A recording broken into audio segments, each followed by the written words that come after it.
Bom, tá sendo que depois de Javierne, que nós sinta, quando nós tem a rueda de prensa, quando nós tem a carta de clientes, mas nós seguimos em contato com ele na Holanda, den Câmara purba para lobby toch já yabana não.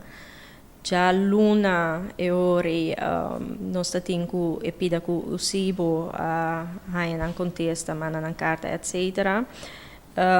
Depois de esse, nós sinta último ayer me hinta que doina de trabalho o SIBO e governo e membro de diálogo central assim da junto caminha que depois de esse é membro de parte de representação de doina de trabalho também a manda uma carta para a Holanda caminha com nanta bisa nanta sostener a petição para estar uit com 6 luna.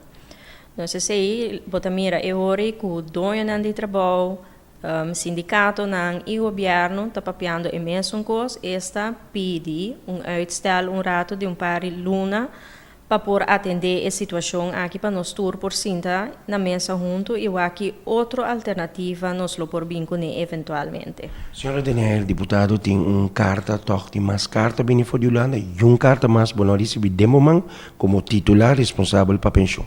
Não, a última carta que nós arranha dirigida a nós estava a carta de senhora Kleinsma já viernes semana passada. Correto. Agora que a situação, senhora deputada tem contato com o Kazakh Heber está na Holanda e também atende assunto, ela atende cabo, qual a informação atual que a senhora Daniel tem para nós? Bom, o qual como por visita com o Kazakh está fora de ayer bezig, na bezig cá e awe também tem outro afspraak também para tratar entre outros essa aqui não, dus die parte e também Kazakh está fazendo o máximo para que tem conversação over essa aqui e mostra a situação com Etana Bonero aqui.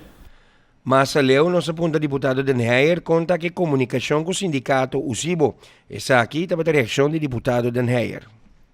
Bom, para o que se trata é ação, me não tenho preocupação com ele vira algo mahoso, não me põe assim, nós tur tem a palabração que nós está mantendo calmo e fazer coisas não organizar, me tenho que bisa para o que se trata, o qual como está mirando até o de parte do sindicato não tem coisas bom organizar e bom dominar.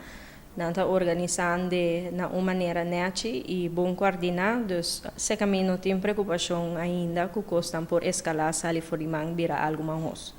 Deputado, por último, conhecendo o deputado toch e carta que o deputado tomando também, me que imaginamos se carta não é forte, pero o deputado dá seu trabalho para pôr pressão para coisa surge para boneiro. De mesmo você me pobisa que dentro vai bem de discussão, vai bem de carta não, tem luz na final de tudo. Bom, me quero mirando a pressão que agora põe de turbanda, botin si, que agora que turrene está movendo riba é tópico aqui. Então, me estou rende positivo, então me quero que sempre tem luz no fim de túnel. Recorte, cortamento de pensão de 3,5% de parte do governo, você não vai estar com carta toca aí nesse aqui? Bom, nós estamos tratando esse, para que nós também contestar a carta, ou que nós também contestar a carta de Javierne. Então, se nós estamos com a maneira a carta e também sali, nós lo laga saco, nós saco com carta.